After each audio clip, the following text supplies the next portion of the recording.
Live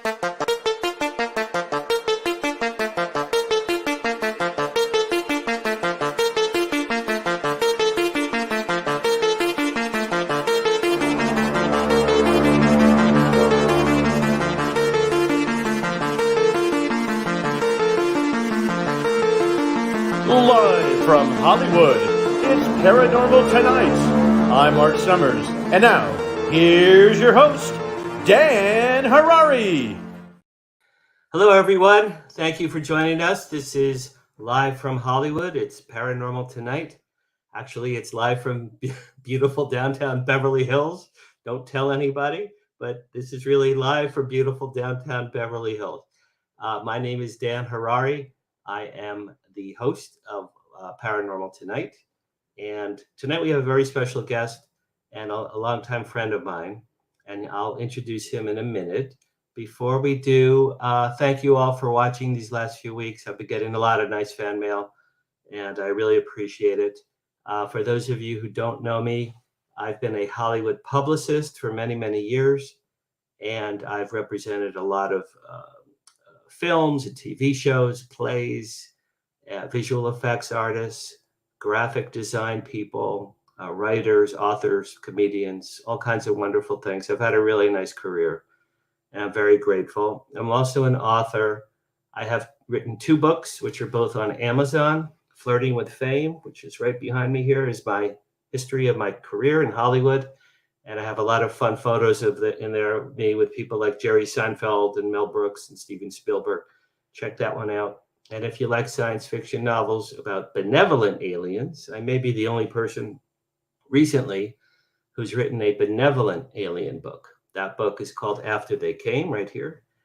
And because of the success of After They Came, I was very fortunate to befriend Stephen Bassett, who is a leading disclosure advocate out of Washington, D.C.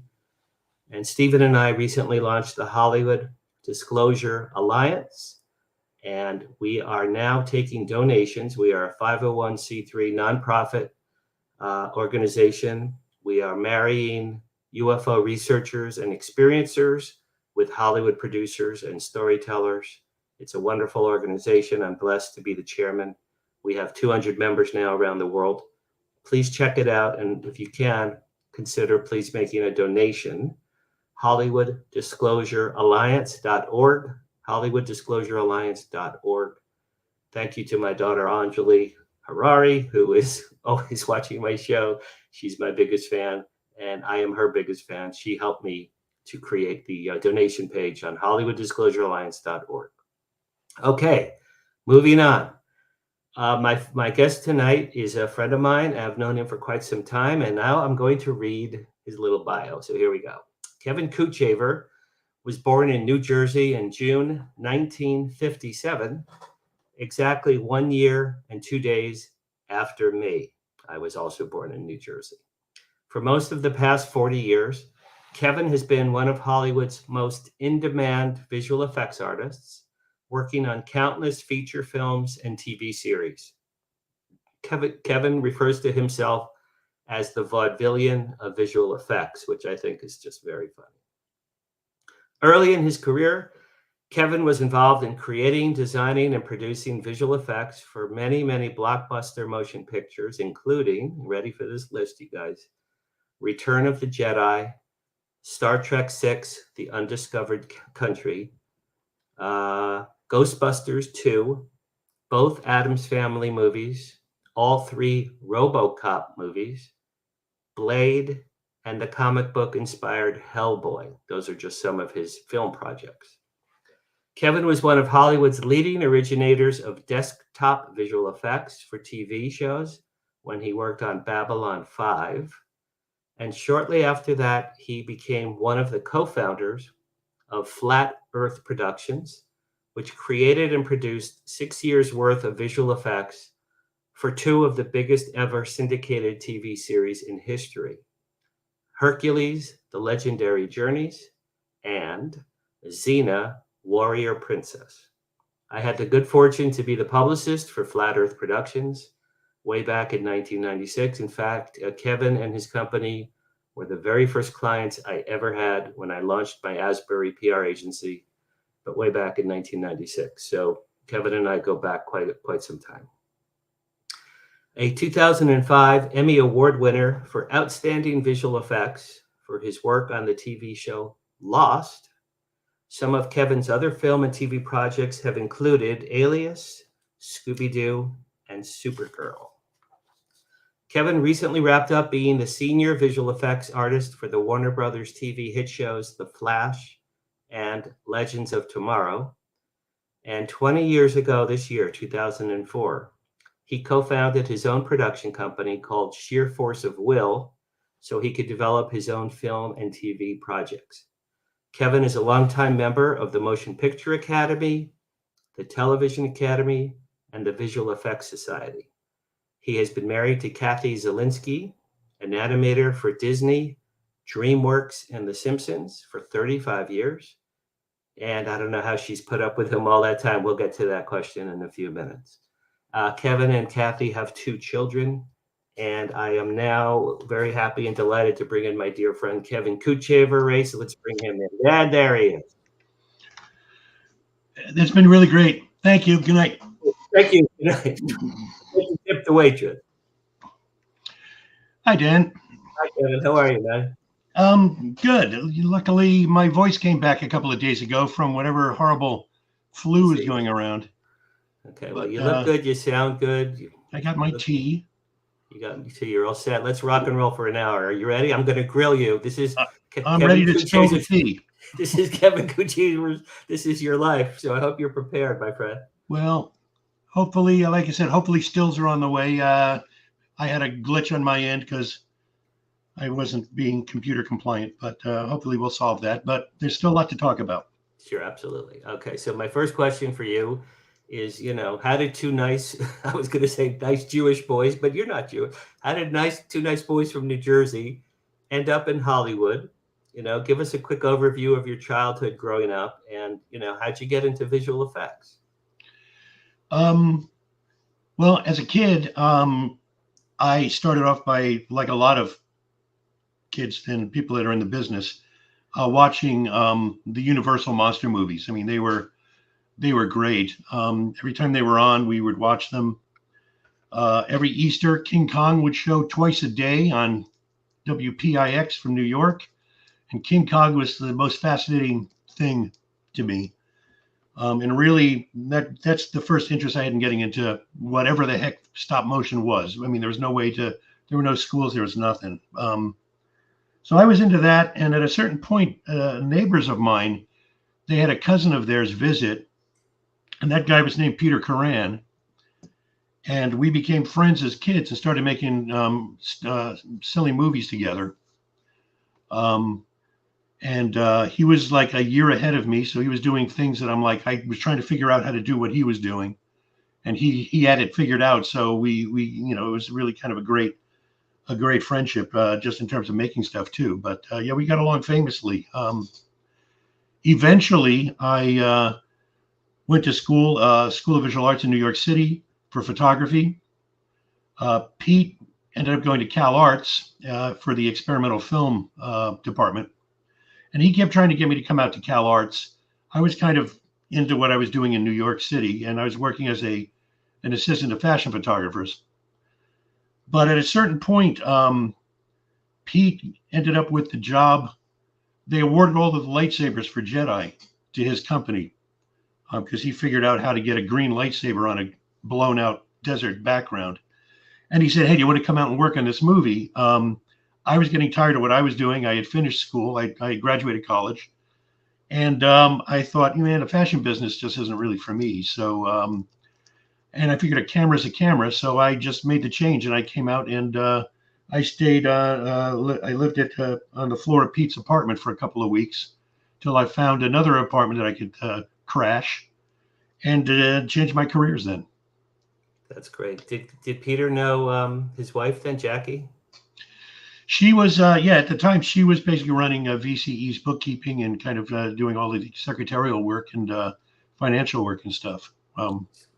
That's back in I started in 1982.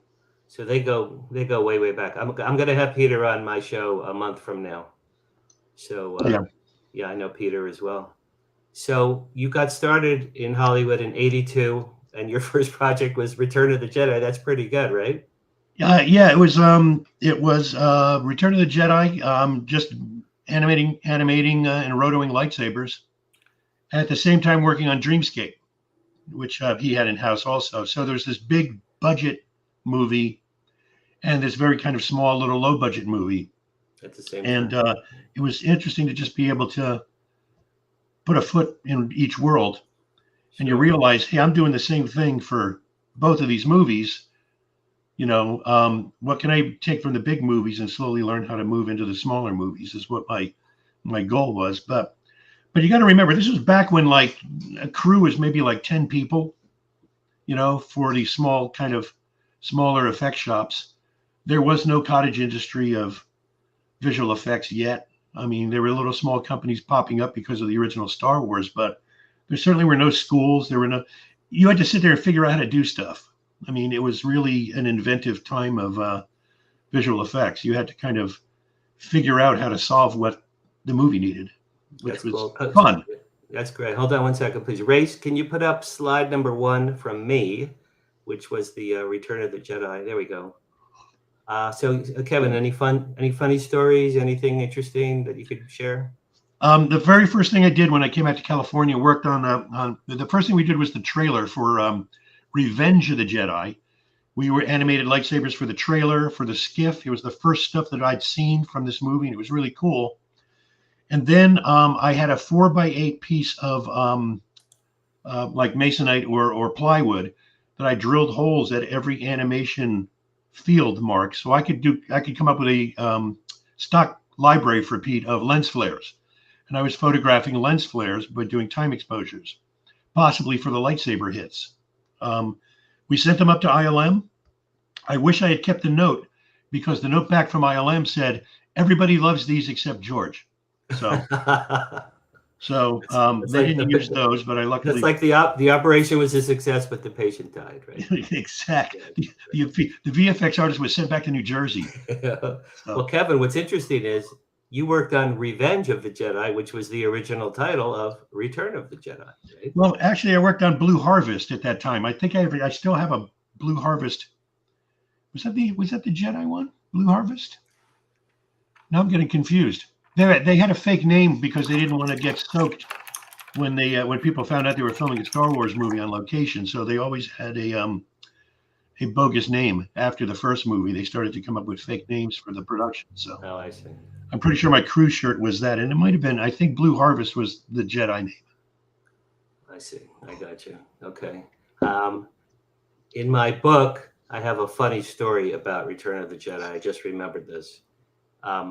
I was working up at American Film Institute at the time when that came out. And I used to steal. I was an assistant to the guy who ran the film school. Okay. And he used to get Academy movie screening passes for all the movies to the beautiful Academy Theater on Wilshire Boulevard. And I was penniless. I was dating my now ex-wife, but I was dating my girlfriend, Kim. And I had no money, and I stole all of my boss's passes. So I was seeing every movie there was, and I'm sitting with every famous person you could think of, right? So I stole that pass, and actually my mother came out for that time. So I took my mother to the Academy Theater, and we were watching Return of the Jedi, and sitting right behind us was Harrison Ford, Wow. And then so my mother looked, and then she looked at me, she goes, "Oh, that seems to be a nice looking a man or a nice looking fellow or something." And Harrison leans forward and goes, "Thanks, lady." So she had no idea. She didn't know who he was. Well, yeah. Well, I know it was fun to see Jedi in the theater. It was my first big movie experience because when spoiler, when Darth Vader throws the Emperor down that big nuclear toilet or whatever that tunnel was. Right. I mean, it was like the Beatles landed. I saw it at the Westwood Man's Theater, and it was the audience was just like you couldn't hear yourself over the roar of people just applauding that. I mean, it was really, it's like, man, I want to stay in this business. This is pretty fun. That's awesome. That's great. Okay, let's move on. Erase slide number 2, please. And there we go. So, Kevin, you worked on all 3 RoboCops. Yes.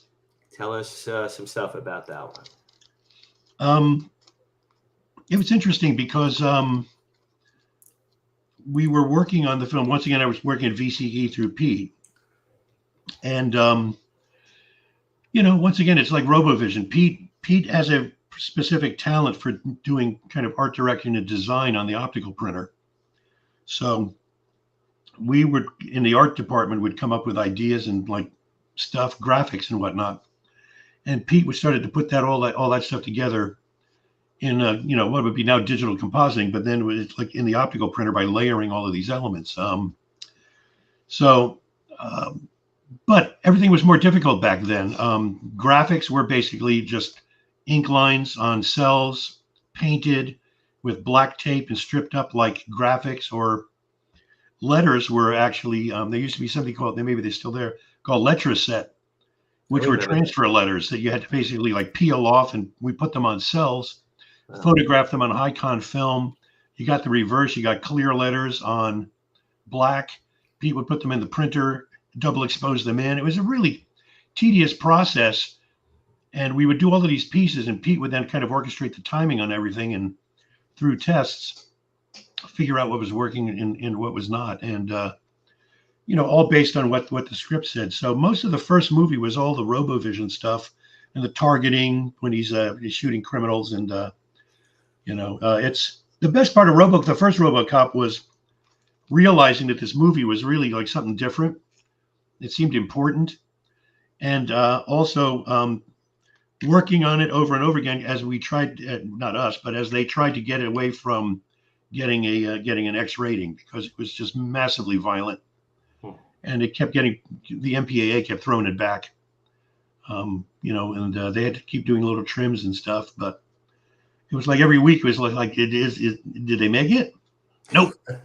Nope. That shot where the guy gets shot through the eyeball with the sniper rifle, that's got to go. So stuff like that. Wow. Were you on the set for RoboCop at all? No. Most of the time I was at VCE at the beginning. I was in a really dark room with an animation stand and a slowly filling ashtray. So, were you smoking then? You're not a smoker. You were a smoker? Oh, I didn't know. Yeah, I was. Cigarettes. Yeah, I got you. No problem. Race, do we have Kevin's other stuff? We do. Oh yeah. Can you? I just uploaded the last of 576 images. Oh my God. That sounds like Kevin. Do you see anything up there for RoboCop under R? I guess it would be under R. Let's see. Yeah, RoboCop. See what we have. Yeah, there's RoboCop 1, 2, and 3. I think I have a picture of each thing. There we go. There's the first RoboCop. That's the targeting I was talking about, where it's basically just graphics and roto that's photographed on high-con stock to give you this kind of black and white graphic. The background, Pete offset the photography by moving. It has a mat of pixel lines. One set would move to the left, and then the opposite set of lines would move the image to the right, and that gave you that kind of fake aliasing like a TV screen would back then. Very cool. It was a nice way of getting a TV effect on out of film. And like I said, Pete was really kind of great at figuring these things out. Should we do RoboCop 2, Race? There we go. What do we got here? I animated a lot of electricity all through RoboCop 2, mostly among the other things I did. But this is a big electricity show. And I had fun. This is one of the things that I really kind of found I had a kind of a knack for and really enjoyed animating. So same deal, paper, pencil, animating this and drawing this a frame at a time over rough drawings of the photography. Then photograph it on black and white high-con stock, and then it gets optically printed. Pete puts a glow on the stuff. He said it's kind of a tough process because you have to animate all of the frames, then you have to photograph them, then you have to develop them, then you got to go in the optical printer, and then you got to do tests. And, what would take basically like a day used to probably take like 3 or 4 days back then. Right. I know John Van Vliet did a lot of electricity and lightning bolts and that kind of stuff. Well, I think everybody from New Jersey does that. I think it was unique to the three of you New Jersey guys. Mm-hmm. Absolutely. Okay, Erase RoboCop 3. Oh, hello. Yep, that's a nice Rob Bottin makeup. I believe it's Rob Bottin makeup on the Atomo robot who gets his skull cracked open. And, it was the 80s. Everything had to be covered in electricity. That's pretty It was kind of like the drizzle you get on your dessert.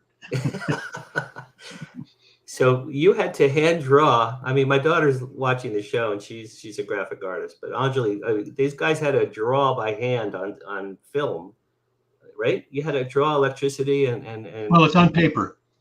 It was on paper. Yeah, it's on like 16-inch wide paper with animation cell pegs on them. And then that paper gets put on the animation stand lined up to match what the roto was. In other words, we do a rough tracing of his head so we know where we have to animate in pencil. Okay. And then in a light box, we animate electricity over that a frame at a time, flip it back and forth to see the movement. When we like it, we then photograph it through the same camera onto a high-con stock. So you end up with white-lined electricity against a black background. So, you get the opposite of that. And then that gets double exposed in the optical printer. You guys had the patience of Job back in those days. Amazing. Well, we didn't know any better. Yeah. All right, let's move on a little bit. Race, let's do my slide number 3, please. There we go. Star Trek 6. Loved that movie. Yeah, I did too. It's really and I'm not a super duper Trekkie, but I really liked this one because this was this Nicholas Meyer again? I don't remember. Once again, I was not on set. I do know that some of the stuff that I did on this more than anything was the transporter effect for VCE, which I think the pictures that I have for Star Trek are mostly transporter stuff, I think. All right. Yeah, Race, can we try that? Star Trek? Yeah. And once again, it was pencil drawings on paper. They were just lines of pencil, a frame at a time. Like, those exercises you get when you're learning, well, hey, kids, get this. When you're learning cursive. I remember third grade. Yeah, third grade. Yeah. Okay. Yeah. Well, it was kind of like that. And every frame was never exactly the same. So it gave it this really neat kind of scintillating kinetic animation to it. It flickered a lot. And then Pete would go in and multiple print it, layered off, out of sync. And it looks like a Vaseline smear over the gate with the animation. So that was basically like a smeared lens. It would give it this weird kind of fog going up and down. And the coolest part about this was I was doing this with a broken hand because I had quit smoking, and I punched a wall at one point, and it really made doing these transporters hard to do. So, I can imagine. Because I'm in a cast, and as I'm drawing, I'm slowly like erasing it as well, with the cast. So, wow. All right. Do we have another Star Trek race? Oh, nice. I was instrumental in helping kill Kirk. There you go. The fake Kirk. This was another. How'd you know which one was the fake one? The one Pete told me it was. Right. Exactly. Your boss told you. That's how you do it. Yeah. Once again, it's a roto reveal. I mean, it's basically a mat that slowly erases the Kirk image and reveals the background through. And all the glowing stuff is one of Pete's great tricks, which is on the stage, they photographed Brillo, steel wool, burning. Really? Wow. And it gives you this, like the edge of a cigarette. Oh, wow. That's exactly what that looks like. Yeah. So you layer that stuff together and you get this really great kind of look. You put a little glow on it and stuff. And it's so organic and complex. I mean, it would take forever to animate something like that, but This looks like a real thing happening as opposed to some kind of graphic that looks would they shape it in his body shape so that it kind of fit, or could they just move it around as they wanted to? It would just fill the whole frame, and the body shape is my mat that's keeping it contained. Right. And then holes in my mat would open up and get rid of it, along with the Kirk, or Iman in this case. That's who was playing the shapeshifter. And yeah, it was fun. It was nice to have. It's a little piece of history, which I'm lucky. There's a lot of little moments there where I'm lucky to have been involved in these kind of things. That's super cool, Kevin. That's a great picture. Is there a number 3? We've got one more for Star Trek. It's very quick. Weird little things you have to do. The sniper is going to kill them at some big conference at the end of the movie, and he has a glass cutter, some kind of futuristic glass cutter thing built into his glove. So that circle that he's cutting into the glass wasn't there. That's just a piece of animation that I had to basically add in, and make it look like it's got some kind of reflectivity, like the edge of glass and stuff, as he rotates his hand around. A lot of stuff that we do is a little more invisible, which everybody seems to be impressed with, but I don't like, because then you don't get famous doing invisible stuff. It's been a good living for you, though. Yeah, no, it was like I said, I love the movie. The movie's great. Yeah, that was a good one. Okay, so moving on, race my number 4, and let's see what we have here. Oh, hello. That's always a fun show. All right, tell us about Addams Family. Another great movie. There's I worked on both of these, doing mostly the Thing shots. Best part? The interesting thing about Thing is the first Addams Family, it was all photochemical, meaning it was all optical work. Mats had to be drawn to cut off the God, I can't remember the guy's name who played Thing. A magician. Anyway, his arm, his arm is there and it has to be gotten rid of. So there's a mat and a roto line that basically helps eliminate all of him and just leave the hand. I animated shadows underneath. I had to basically kind of roto animate them to put them back, because we were dropping him into background scenes again. By the time we did Addams Family 2, it was the first time that we were using digital stuff. So for the Thing, there's an actor on the set. Yes. And his hand, obviously, the rest of him is covered, but his hand is acting live on the set. And like a lot of times he's like on a roller skate of some kind, and they're pushing him along, so that way he was very good at manipulating his hand. He's very expressive, really great long fingers and stuff. And we used to just have to basically track the roto line to the edge of his hand, which I think had a fake stump makeup there, so that we had a line to follow to help. But Race, do we have Addams Family from Kevin? There you go. Yeah, this is Addams Family 2, where it was a digital comp, and we were able to do much more tricky shots. He flies around and flips on this roller skate quite a bit. But it's digital. But back then, digital meant that I had to do these in Photoshop, because there was no software doing this stuff yet. Excuse me. Every frame I had to basically load into Photoshop, do my work, and then save it, and then go to the next frame, like one at a time. I had a little script that I ran that automatically loaded it, paused, and then I hit a button and it would automatically name it and save it, because there was no compositing software yet. Wow. There was no. Did either one of you guys ever have some of those metal skates in real life? I never. Yes. Yes, I did.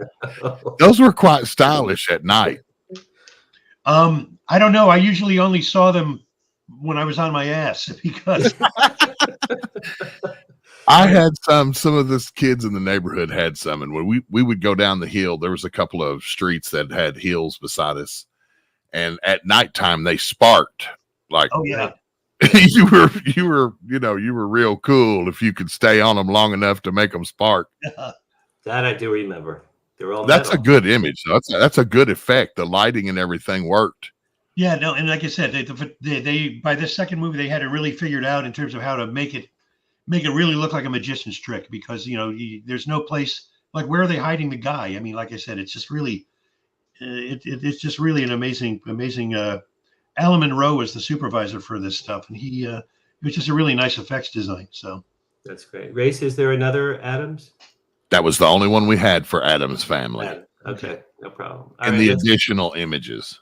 let's go to my number 5, Race, please. My Number number 5. Now, Kevin, I don't know this film. I don't think I ever saw this. Tell us a little bit about this one. this was working with one of my heroes, George Romero, who I feel is the godfather of independent filmmaking, who did the original Night of the Living Dead, Right. when he was a commercial industrial director in Pittsburgh. And I was on the set and location for this for, God, well, they were shooting for like 5 months easily in the armory in Pittsburgh. So it was the military armory that they had built, full sets, New York penthouse. I mean, it was really the first time that I spent a lot of time on set. Even though the Gulf War broke out right in the middle of the shoot. And suddenly the soldiers that were standing around watching Hollywood make movies, everything got really serious, and we all had to be fingerprinted, and they had to check every case and everything that kind of came in and out of that place. But the key to this was, once again, I was working for Pete. We put together what I believe is the very first motion control system to use the DP's, the director of photography's actual Panavision equipment. In the past, everybody would come in with their own motion control system and had a Mitchell camera and blah, blah, blah. This was the first one that we had to basically use what the DP was comfortable with. And that was the big experiment. So we shipped all the stuff out, assembled all of this, and did these scenes with Timothy Hutton, who was a real method actor. So we had this machine that was making noise, and it was really kind of a tough process. He was very, very nice. They said he was really nice to us. There's a scene that George wanted for Christmas. Timothy Hutton handing one of these babies over to Timothy Hutton. That was the gag. A few little blemishes on his face, apparently. Right? Yeah, well, there's the bad guy who comes out of one of the books that the other guy wrote. It's a weird doppelganger movie. So, but Tim played both parts. What you're looking at here on the left side is there's a stunt double holding both babies. Right. On the left side of the plate, the head of the guy with the glasses and everything, that's actually Timothy Hutton, and he's matted back into the stunt double suit. I don't know if you could. Does that make sense? It's a it's a complete head replacement. Yeah, that's amazing. Done in optical, and the key to that is the black collar is actually a collar that's on a piece of aluminum that we made that's bolted into the ground. So that way we knew exactly where the stunt guy had to stand. So we had a solid line that we could make sure that it fit on the A side of the plate and the B side of the plate. Wow. Yeah, it was crazy. The best part about this shot, the first take we did, you shoot a bunch of takes, and George then picks the one that he likes the best in terms of the performance. Tim goes back and he does a big makeup change. So maybe like 4 or 5 hours go by. I'm guarding the set. We set up again, and now the cameras play back automatically to do the other side. And at the end of the first take, it goes through, and it's a long revolving take, like thousands of frames. And then it ends, and George says, "How is that?" And I look at the monitor, and I look at all of the marks, and I look at the focus puller, and he's shaking his head. So I go over and I said, how far off are we? And he says, 6 feet. Really? So I said, George, I think we got to go again. We didn't know what to do. And I said, he's never going to use the beginning of the shot. Build a 6 foot offset into the back end of the shot so we end up where we're supposed to be. And that's what saved the shot for this one. Then we spent weeks, like another week, just fine tuning the motion control system. And the next split shots we did with that system worked great. But this first one was a freaking nightmare. Wow. And I never told George this story. And unfortunately, he's passed away, but he's listening someplace. I think I've got 2 more for the dark half. Yeah, Okay, let's see what else. Let's see what else we got there. Is that Michael Rooker? Michael Rooker. Yeah. Burst through this door. We had about 2,500 finches. Every set was encaged in a mesh to keep the birds, because they wanted to have real birds flying around. There's a whole bird attack at the end of the movie, like the birds. Okay. Problem was, as soon as you slated and the camera rolls, the finches basically all decided to go find a place on the net to sit down to relax. So Michael Rooker breaks through the door. 2 birds come through, and he says, "You better put some more birds in here. I'm going to look really stupid." So 14 layers of blue screen birds a lot of these shots took. Really, we photographed at least, 15,000 foot of just birds against blue screen. And we made elements and layered and layered and wrote and layered. Excuse me. So this is a kind of a tough one to pull off as well, where you start the show and you go, I don't know how we're going to do this, but we got to figure it out. So, I've met him a few times. He's a really funny guy. All right, this is what I used to look like when I talked to George. Is that you on the left? Yep. Wow. That's great. Yeah. I think George is trying to decide why that camera was 6 foot off, and I didn't tell him. Look at the mash trays. That's a great picture. I never saw that. Yeah, there's the ashtray, the famous ashtray. Sorry. That's a really great one. Yeah, I loved Night of the Living Dead. Scared the hell. I think I was 12. Scared me and my friends to death. He was such a sweet guy to work for. Yeah, he really wanted to do everything to make it work out. He was always kind of in turmoil. This isn't working out. And what do we do? And blah, blah, blah. And he really wanted to.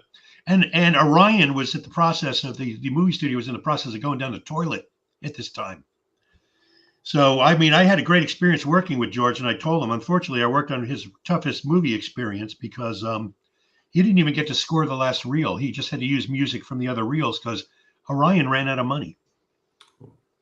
Which is sad. For the dark half? For just, I think, yeah, for the dark half and for being a studio. So okay. They were circling the drain at that point.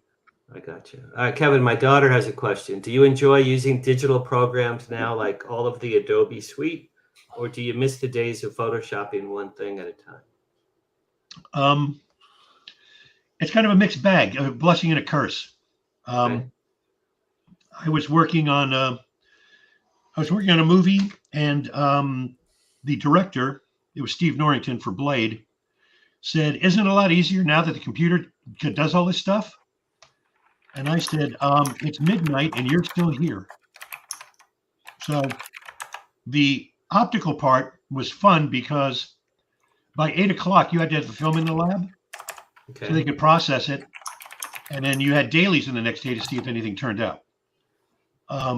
You got to go home. And now it's a never-ending clock that there's always something else you could do. But film was really kind of a drag, but like I said, at least there was more of a schedule involved. Now it's just kind of it's a factory because you can do anything on the computer as long as you want to expend the time on it. So aren't the you work glad goes on the clock now. Aren't you glad you came up through the old days of art? You had to create art with your hands, really, and you did. And as digital came in, you evolved and learned. But I think kids today who just do digital, they can't appreciate the hard work you and John Van Vliet and Peter Coran did 40 years ago. They could never have dreamed of doing that kind of stuff. Well, it also seems like it should be easier, but to be honest, and mentally, it's harder because it's like the computer software is like a river that's flowing really quickly.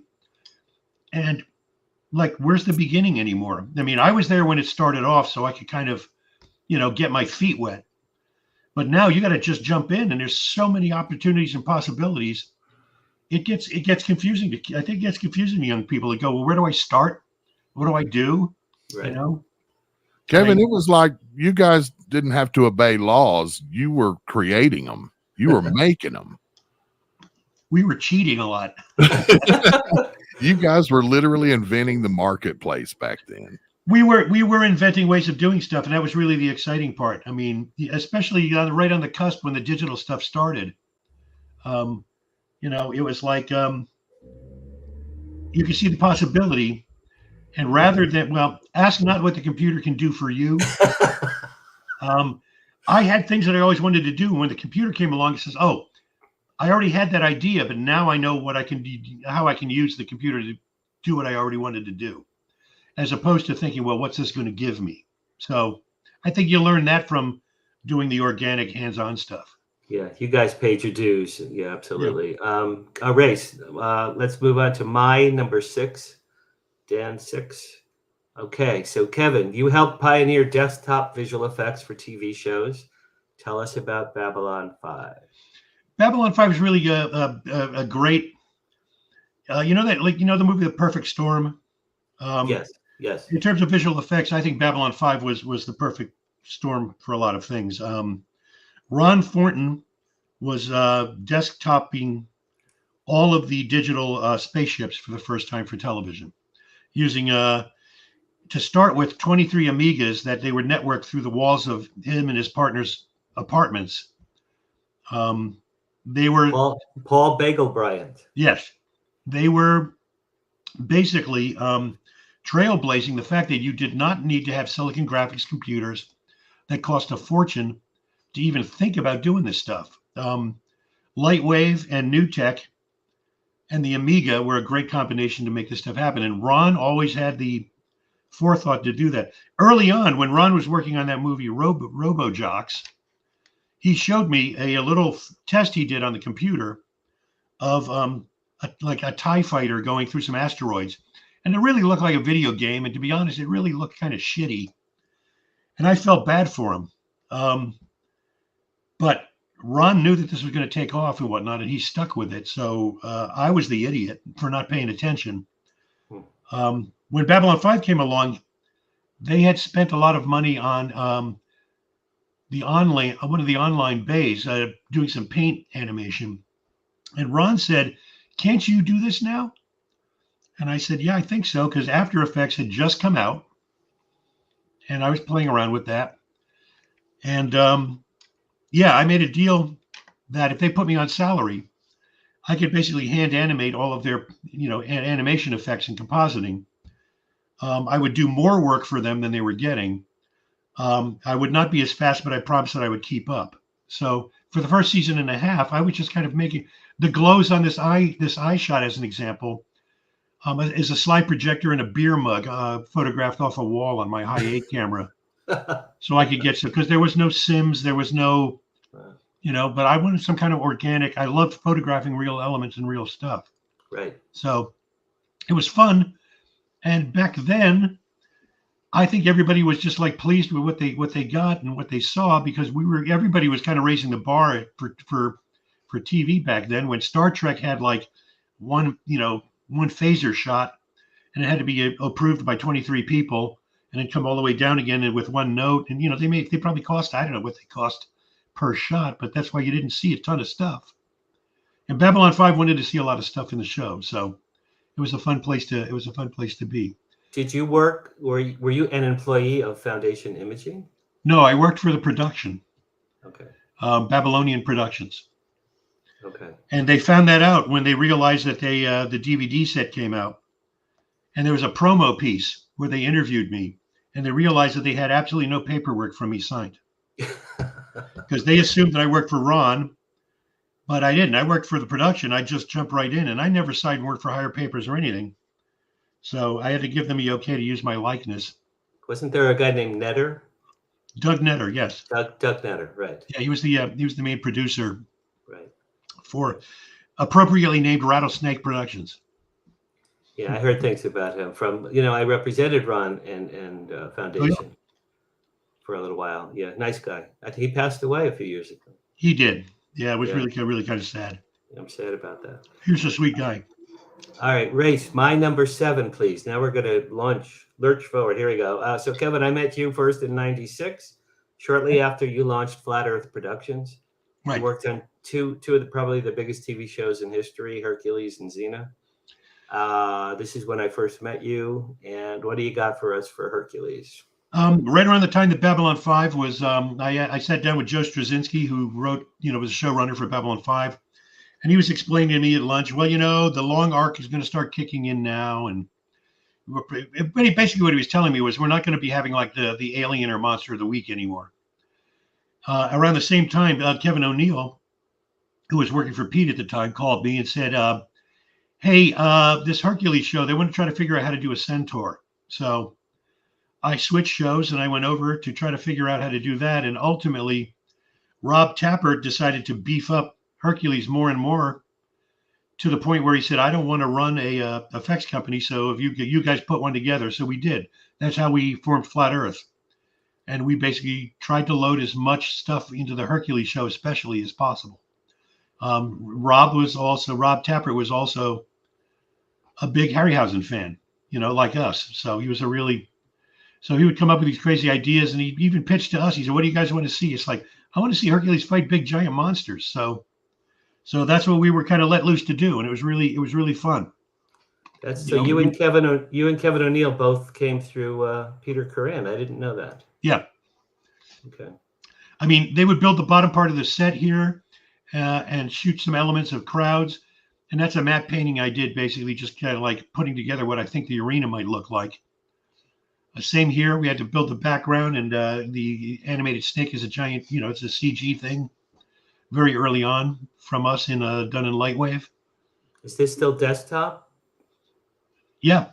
No, we kept moving more and more desktop. We tried to hire artists as opposed to spend money on equipment and software. Right. Okay. Maya used to call us and say, hey, how come you're not using our software? And I said, because I haven't seen anything from you guys that looks better than what we're doing yet. And they said, well, when the new Star Wars movie comes out, it's like, well, call me when that comes out, So, but right. It was like $12,000 a seat back then. What are we looking at with this pretty girl here? What's that? That's my vacation picture. That's one of the things. It's like, well, we want to have a snake lady. So, we basically had her shot against blue screen. We matted the bottom part of her out. We had a CG snake, and then we kind of tracked by eye. There was no tracking software. By eye, you had to kind of move her body to, match what the CG snake was doing and tie them together. It's a little strobe because, it was kind of, infancy of this kind of stuff, but it was fun stuff. It's exactly why I got into the business. I wanted to do stuff like this. Yeah, you certainly did. You did a great job. All right, race my number 8, please. All right, Xena, my girlfriend. I met her at Musso and Frank once. Very nice. Her and Rob Tapert. Yep. Yeah, no, she's a sweetheart. Tapert's really, really great also. He just doesn't leave New Zealand anymore. So do you have some Xenas for us? Yeah, I think there's some there. It's be at the bottom of the list.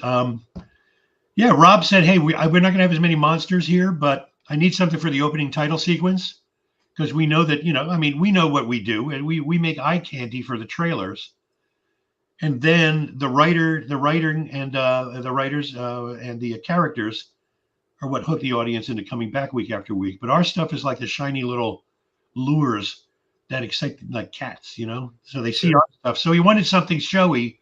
So he said, hey, do something with Poseidon. So, and he always kind of left us to our own devices to come up with stuff. And very rarely did we have a problem. I mean, we were trying to push as much stuff in to the show as possible. Animated flying skeleton. It's like, who wouldn't love doing this? That's like your tribute to Ray Harryhausen. My first Chakram shot. It's CG. I went to Costco and I bought a PC because Lightwave is PC only. And I built a Chakram inside of Lightwave. And I went into my backyard with a high 8 camera and I videotaped spinning around. And then I put this comp together in After Effects in about a day. And I see it in an episode. They must have used it like 53 times in different episodes. It's just the panning through the jungle shot primarily in my backyard. And I always felt, well, this is the way that I always thought the movie should be made, because this is the way Pete and I made them when we were kids. So, What is that silver disc I'm looking at? that's the chakram. That's Xena's weapon. Oh, okay. I never saw it. Dan, it's not a UFO. Okay, I was like, hello, dude. And speaking of Xena and Kevin, there you Kevin and Lucy, right? Now, I'm pretty sure, yeah, but Rob took us out to this really nice place in Beverly Hills, the effects crew, and pitched the show to us by bringing the 2 stars of the shows with them and said, we want to really do this. And what, I mean, Rob treated us he spoiled us. It's really nice. So it's really great. Only thing is, if I remember correctly, somebody's pinching my butt, and I don't remember who was doing it. I'm not. Well, I think it's Lucy. It might be Sorbo. I'm not sure. So wait, hold on. So you met these 2 superstars before you even started working on their shows? Well, Xena had already started, so it must have been well into Hercules, but Xena was probably just starting. Okay. And we were just forming, like I said, we had just probably formed Flat Earth, and Rob wanted to keep us in the loop with this thing. So, like I said, he really spoiled us, because everybody since then is Rob is just really great. What can I say? The caption for this photo is, "Can you spot the man from New Jersey in this photo?" Right?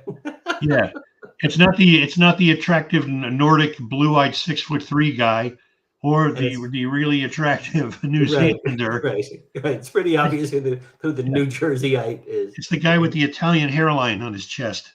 In that photo. Yeah, right. You look like Vinny Boombots from exactly. The Sopranos or something. Hey.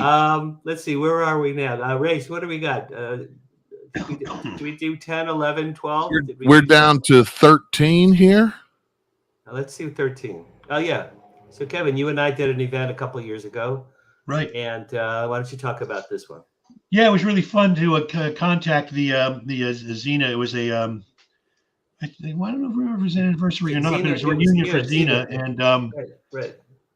And I talked to them about, hey, could we do an VFX panel? And they were they're very open to that. So I came with the guy to my right is Andy Clement, who is now a makeup effects artist. Well, he always was a makeup effects artist, but he was one of the Flat Earth guys back then. And then Brian Blevins, excuse me, on the other right is the guy who kind of digitized our models. And up front are some of the maquettes we used to use. We used to sculpt these things by hand and then use a digitizer to get them into the computer, because modeling software was not really great for organic stuff. It was good for solid body things like tanks and airplanes.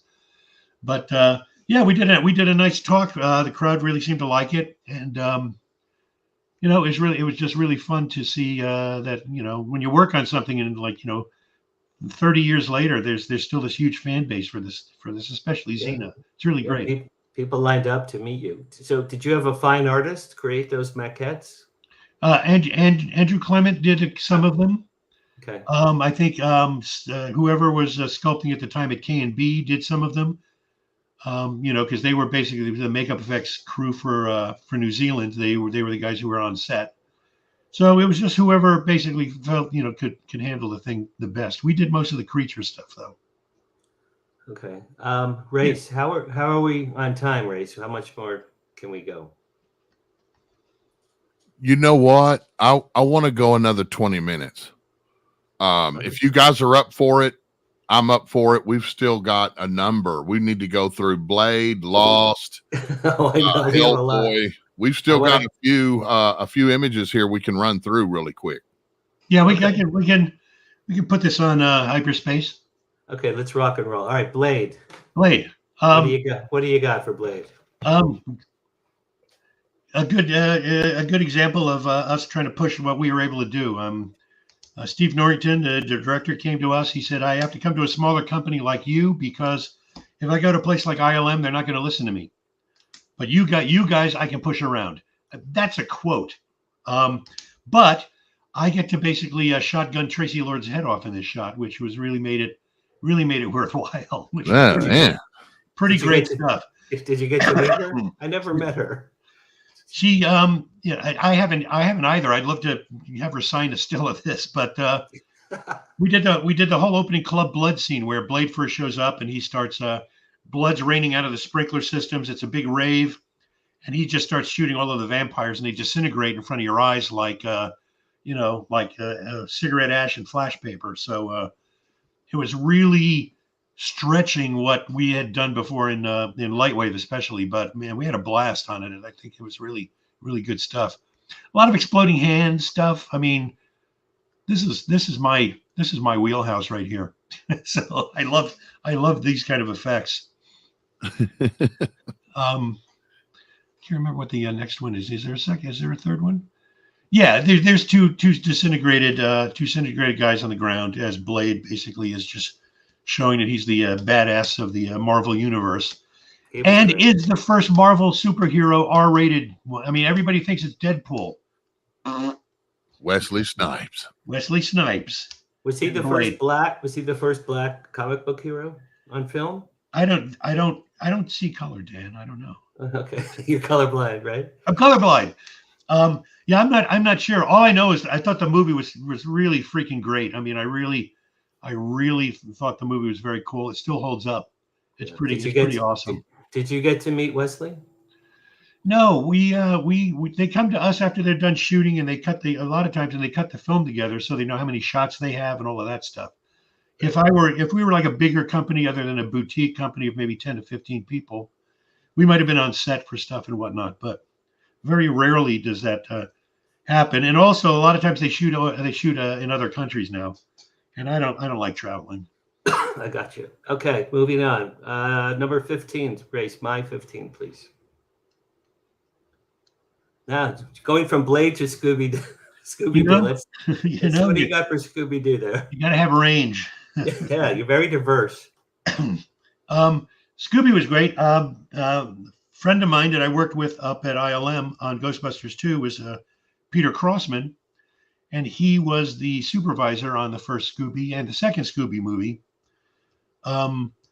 They were going to do the Spooky Island amusement park as a miniature set with Ian Hunter and New Deal building these big giant miniatures, but they realized they had too many shots that they would need, and it would just be too much to set up and shoot that much miniature photography. So they decided to do some CG stuff. So they came to us with a lot of things that I think normally would have been maybe miniature. I love this boat shot. This reminded me of like a Ghostbuster shot. That's great. This ghost ship coming down the street was really like terrific. Really, really nice. Bill Aronson. It does have that effect to it, doesn't it? Yeah, I mean, and like I said, I'm running a little company of 10 people, and we're pulling off like things like this, which I was really proud of. I had really great guys working for me on when I started Him and I Productions, which was the second company after Flat Earth. That looked like this was a cool shot. This is the villain's basement.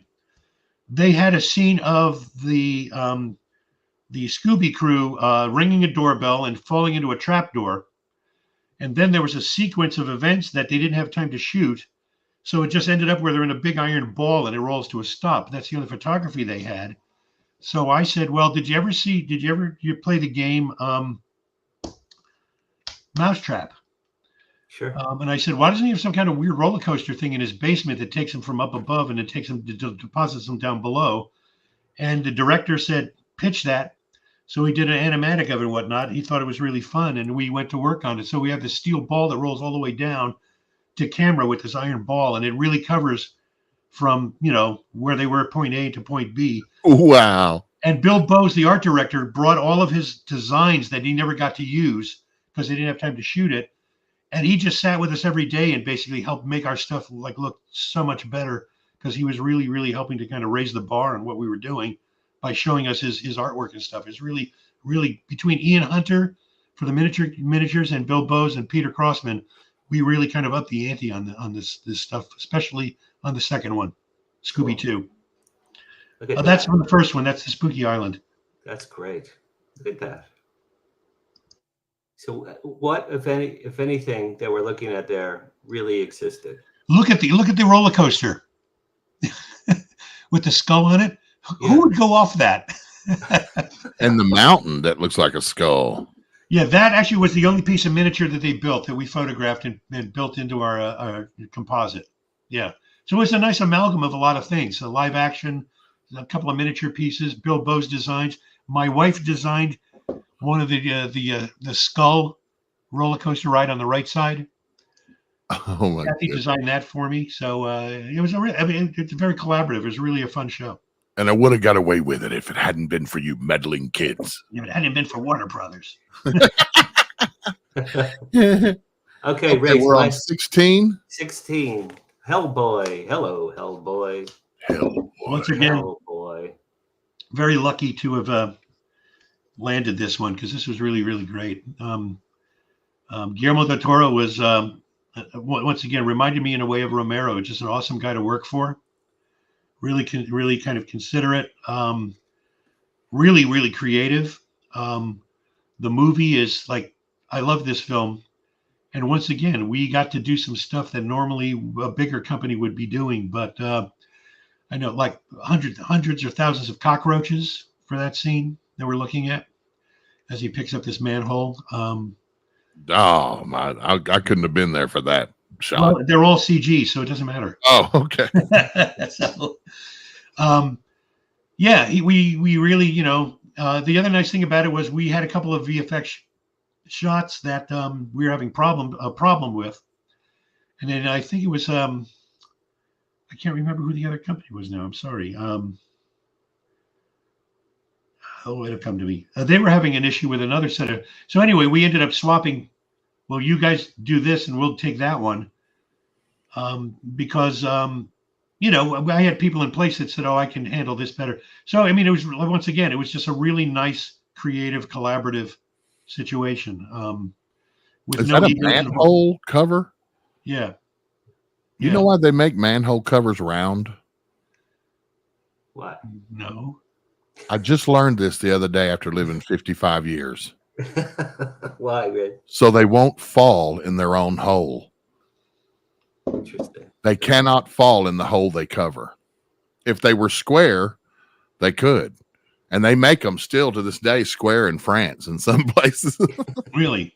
But I learned that just the other day, and I was like, man, after all the manhole lids I've seen in my life, I felt quite stupid learning that now.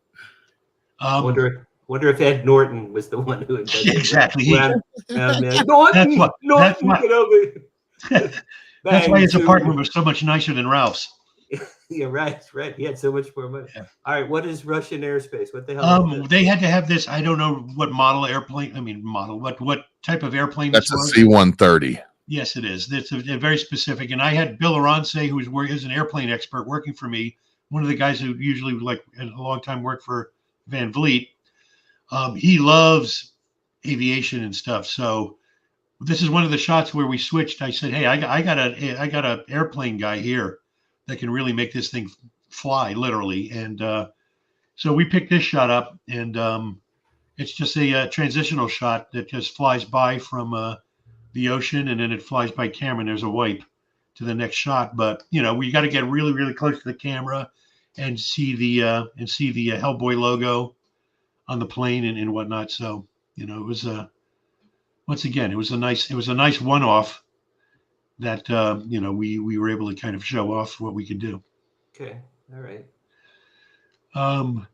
Monster tongues coming through punching its way through a dumpster. What other business are you going to be able to say that sentence? I was about to say, I don't think I've ever heard those words put together before. No, but it's once again, it's the kind of fun stuff that I really like to do. It's like, it's kind of cool monster stuff, and it's a really kind of out of left field. And I don't know, the movie was just really, like I said, it was really fun to look at it all come together. Yeah, it was stacked with stuff like that. Yeah, and it was fun. I mean, there's a sense of fun. It's not so serious that you just sit there and go, "Oh, for crying out loud!" It really was a fun watch. So, yeah. Once again, we're lucky to be in here. This is a practical Samael, the monster, but the tendrils were usually puppeted, like they were cable controlled, but they didn't work upside down. So we added the CG tendrils on these couple of shots of them undulating and stuff because they found that the cable ones did not want to work when he was suspended upside down. So we kind of matched their design and put them in so nobody would really know that something was being faked here. That's awesome. Okay. Next, all right. Number is 17. a Dan movie 17. that a television series that I loved and I hated to see go away. My wife cussed the network for months. Yeah. Lost. Do we have effect shots from Lost? I've got some behind the scenes stuff. I know I had a movie file, but I can't. There's the primary big effect that we had to do in the pilot. We worked on and off throughout the whole seasons of Lost, but the pilot was the camera rotates around. There's this blue screen shot, and what they wanted was something is breaking through the trees in the forest towards them. Those are the shots we did. And I kept saying, is it like when King Kong was kind of coming through? Oh, yes. I remember the whole forest was thrashing around in there. And they said, yeah, something like that. And I said, well, what is it? And they said, we're not telling you what it is. And I think the reason is because they hadn't figured it out yet. But the background, this that we're looking at now is actually a vacation slide of mine from Hawaii. That's what I used for the background of this. And those blue screen trees we saw earlier, I basically populated thousands of these trees to foliate that still, and then added CG palm trees breaking. They also had some real blue screen palm trees that like some big Hawaiian guys were shaking. So I had a lot of material and whatnot, but it really was a composite of thousands of tree elements. That was a powerful scene, Kevin, in the movie, in the series. That was, I remember that gave you among some of the first clues to what they were up against.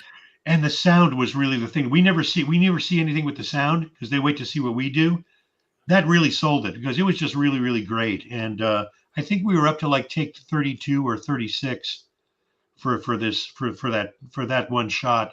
We worked for Kevin Blank, who was the supervisor on this, and that's the show we won the Emmy for. Right. Race 18, please. There it is. That's my Emmy. That is your Emmy. Where is it now? Is it in your back? The best part. Is it in your bathroom? Where's your Emmy, Kevin? Oh, it's in the living room. It's on a lit shelf. As it should be. The cool thing about it was my folks had their 50th anniversary.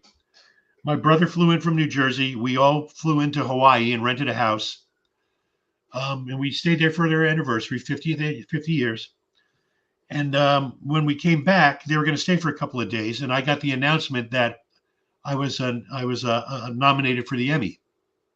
So I told them, I said, why don't you stay another week and you can watch me lose to Battlestar Galactica.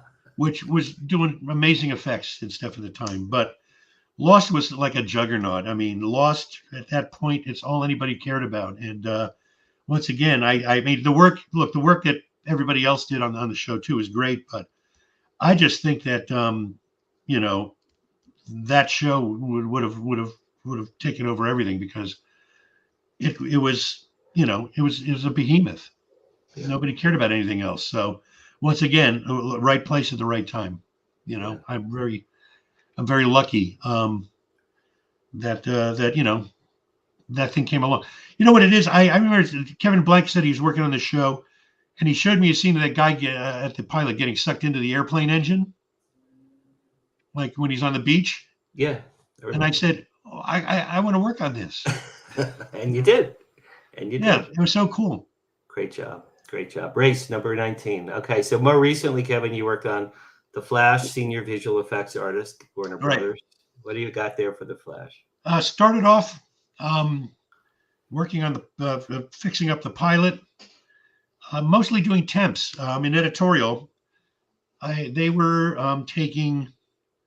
I saw them. They have to put temps together when they're cuttings to figure out how long do we want the shot to be. What's Flash doing? He's running left to right.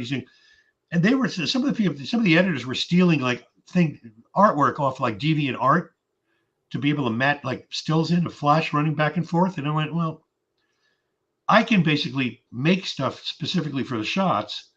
And I said, listen, I'm going to try to bring everything up to Roger Corman level of visual effects, you know. So I brought in a CG flash running. We textured, tracked it into the shots. I mean, we started to make the temps look like you could tell really what's going on. I mean, they were really, really good informing the story of the stuff. And Greg Berlanti, who did all of these shows and whatnot, said this is worth every penny because since the temps have cleaned up, we're getting almost no studio notes anymore because they understand.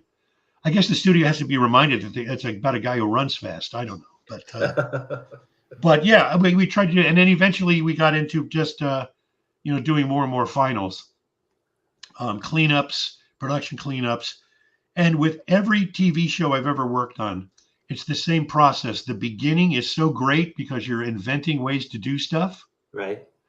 And then when it becomes a success, more and more people get involved in the middle. And then you're like on a raft in an island someplace and going, what happened? It's like, you're not making decisions anymore. We'll take care of this. So it's a diminishing return for me, at least. I felt that I was not doing as much fun, creative stuff. But everybody was really nice. The pay was decent. It's in town. And man, it was steady for 9 years pretty much. And that's crazy. So I can't complain too much. It was just really comfortable. Yeah. And it's like you gave birth to the baby and then other people raised it for you. Yeah, I guess. I mean, I think they were appreciative of it. But like I said, everybody's vying for their own little territory on a successful show. Sure. And, they're all younger people and, they can run faster. So. All right. Race number 20, please. This is a fairly new show, Legends. I've not seen this one, but what can you tell us here? Same deal as we were doing 22 episodes of Hercules. We were also basically on and off doing 22 episodes of Legends of Tomorrow for the CW, which is a bunch of DC offcasts from either Arrow or from some from Flash. They just assembled their version of kind of like an Avengers team, let's say. They were time travelers that spent their time basically trying to fix time anomalies because people would time travel and change history. And these guys basically would go back in time and generally kind of like make things worse. So it was a very funny show. They put some of the most crazy things in this show, story-wise, that were nuts. This was a fun shot. This is the kind of stuff that I did every once in a while. They had a scene where this steel cage had to drop and contain these guys. But they didn't have the wherewithal. They didn't have this. They couldn't do this on the set without killing anybody. So this is just a CG. This basically falls around them, and it's just one of these one-off shots where, rather than going to a facility and spend, having somebody have to build a model and spend a lot of money and blah blah blah, we have in-house guys. So I mean, I built this thing myself and comped it, but a lot of these one-off shots, and we had 4 people working on these 2 shows, and we would pick up a lot of the things. It's just like, we need one airplane shot. They want to charge, I don't know, $30,000 to build the airplane. It's like, well, I got a model. I mean, we were still trying to problem solve at the beginning of both these shows. So, but Legends was really fun. I mean, it's a very, very silly, crazy stuff happened on that show. I start with if people want to check it out, start with season 2 because that's when they realized we're playing it too serious in season 1. We're going to get canceled. So they just went camping the limit, and it really took off and became crazy fun. Yeah, I need to see that. We have to wrap it up pretty soon. Your wife Kathy has been a superstar animator for Disney, DreamWorks, and The Simpsons. What have your dinner conversations, Kevin, been like these last 35 years? And congratulations on 35 years. Recently it's been complaining about work.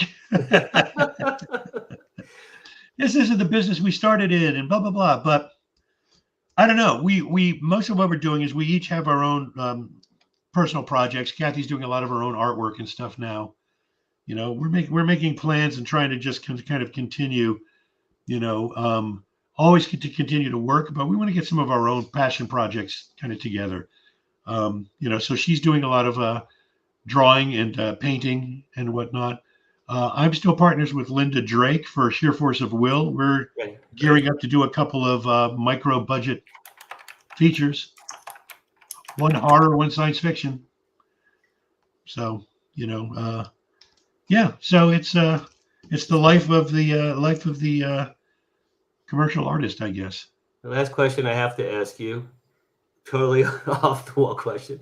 Do you believe in extraterrestrial life? Do you think they've been visiting Earth? And if an alien knocked on your door, what would you do and what would you say? There you go. They're all here. Yeah.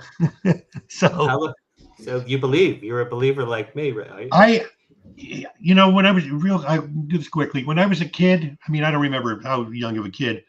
And I read Eric von Daniken's, Chariots of the Gods. And I thought that was just like such a cool thing. Between that and when I was younger, I think the books were like Frank Edwards. Is that the guy who used to write these kind of paranormal, supernatural books? Not sure. Like, the urban myth stories and stuff like that. They were a collection of paperbacks. And I was fascinated with like the ghost stories. So I want to believe, I really am hoping that, this stuff is capable of happening. I remember even as a young kid thinking ghosts may just be people who are vibrating at a different frequency in another dimension. I was thinking this when I was like in grammar school. So, so I think I invented the metaverse. Well, David Grush, when he testified at Congress last July, he said some extraterrestrial life are interdimensional, and then he backed away. But I've been hearing that from a lot of experts as well. Well, I would love it to be true. On one hand, I think if people were able to travel these great distances, why would they be interested in us? Because it's like looking at an anthill, But I don't know. I'm keeping an open mind. I put more faith in the paranormal and the UFOlogy than I do in religion. I agree. Because to me, these things have less basis in fantasy to me, and that's just a personal opinion. I think they explain the Bible, quite frankly. Well, Moses, parting the Red Sea. There was a craft above him. It's in the Bible. There was a craft above him the whole time. Yeah. Well, I don't know what the Bible is because once again, there's that famous Bob Odenkirk where he's in Mr. Show where he's playing God and he's doing the Bible audiobook, and he says, "I'm doing the audiobook for my book, the Bible. You call it the Bible. I call it Too Many Cooks." That's great. So I don't know. I would love someday to have an experience. Two friends of mine are certain that their houses at one point have been haunted. One of them had I believe had a cleansing just to make sure, because he kept finding a quarter on his table in the hallway, sitting on edge. Weird stuff, footsteps. I believe in that kind of stuff, but I don't know. I'm hoping that with the plethora of cameras that are available in everybody's pocket now, that we can really kind of get some really recent solid stuff happening. But then again, maybe the aliens know that we're trying to steal their soul. I don't know. Right. Well, according to my partners in HDA, disclosure's coming and it's imminent. I've had ghosts, Kevin. I'll talk to you offline, but my dad visited me after he died several times in my bedroom. My grandfather was a poltergeist in my house, broke things and smashing things and slamming doors. And so I've experienced, and I've seen 3 UFOs. So I've experienced this stuff. It's very cool. My kids are pretty sure. My youngest daughter is pretty sure they were in a hotel someplace, and she saw, I don't know what it's called, where this ball of light just shoots out a window across the room. There's a name for that. I don't know. But she just turned and she was really young. She said, "What was that?" And my wife was like, "What did you see?" So that's kind of spooky. An orb. Yeah. Some people think maybe those are like scouts from a craft. They're like scout balls, like looking around. Hey, who's out to play tonight? Yeah. Well, I'm tired of being a doubting Thomas. I need to put my finger in the wound and see a UFO. What can I say? Right. Well, I may have actually. Next week, I'm going somewhere. I can't talk about it yet, but if it Huh? pans out, I'll invite you. I'm going somewhere where apparently there's a lot of UFO activity. That'd be Kevin, awesome. how can people? Thank you very much for tonight. How can people reach you if they want to reach out to you? The my email, Kevin at sheerforceofwill.com, all one word. Sheer, SHEER FORCEOFWILL.com, because I feel that that's what it takes to succeed in any business. You just have to really, really have a passion and want to do what you want to do, and And you'll I think succeed out of your passion for loving what you do. you certainly have proven that, and to maybe a little lesser degree, so have I, because I wanted to be a stand-up comedian and a comedy writer, so that didn't happen. But anyway, thank you, Kevin Kutchaver. Thank you very much. Listen, Anybody guys, wants to? thank Anybody you. wants? This has been really fun. Yeah, it was really fun. Thank you for doing this. If you want to reach me, danharary.author.com, danharary.author.com, or HollywoodDisclosureAlliance.org. Thank you very much, Kevin Kutchaver. Next week, my guest is my friend Karen Richmond, who is the new Gidget, or was the new Gidget in the 80s on TV. Really? And she's still almost as adorable now as she was 40 years ago. And I've had a crush on her for a very long time. So anyway, thanks for watching, and stick with us. Paranormal Tonight every Thursday night live, and write to Kevin at cheerforceofwill.com. And I want to believe. I want to believe. I want to believe. Nice. Thank you. See you next Bye. time. Bye-bye.